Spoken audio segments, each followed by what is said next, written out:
She's only recently arrived in France, but is determined to keep up the fight. From her mobile phone, Rashida follows the growing unrest in Sudan. A wave of almost daily protests is shaking her home country as people take to the streets in opposition to President Omar al-Bashir. I'm always with my phone to see pictures, videos, anything with my revolution in my country. Rashida first became involved in civil rights as a student in Khartoum, when she began fighting for women's rights in Sudan. A protest is underway in her hometown, and she's worried. A lot of people arrested, and a lot of police, a lot of security. She is arrested also just now. My friend, she was working American embassy in Sudan. She knows that when it comes to monitoring protests, some of the government forces can be ruthless. Rashida was arrested for the first time in 2012 when police stormed a meeting with fellow feminist activists. They threatened to kill us and our families. They threatened to spread fake, indecent photos and videos of us that would have tarnished our image. Then they took my phone and computer away.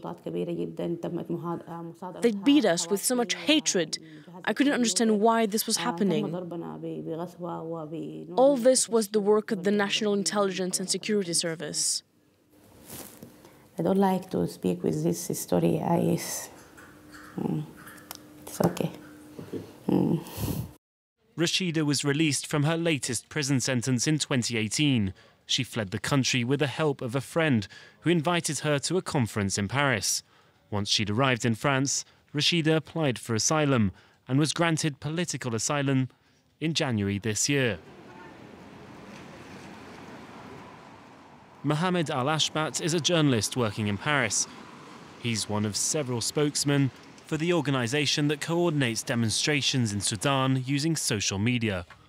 The Sudanese Professional Association back home has put him in charge of passing on any information that slipped through the authorities' net. The two are following an ongoing demonstration in the country's capital, Khartoum.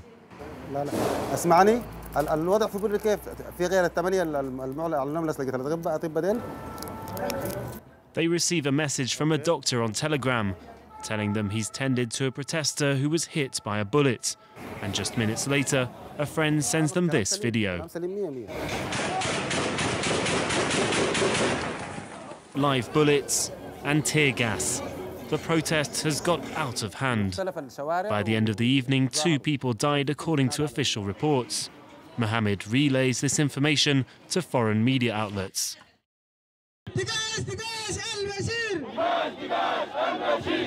But Rashida doesn't only rely on social media to keep fighting from abroad. Together with around 100 migrants and political refugees, they try to reach out to fellow Sudanese living in Paris.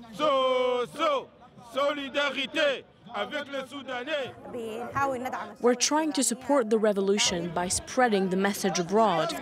We support them both morally and financially. We're all in this together. Rashida's husband and 2 daughters are also helping her spread the words. They're refugees too, and they're waiting for the outcome of a family reunification procedure.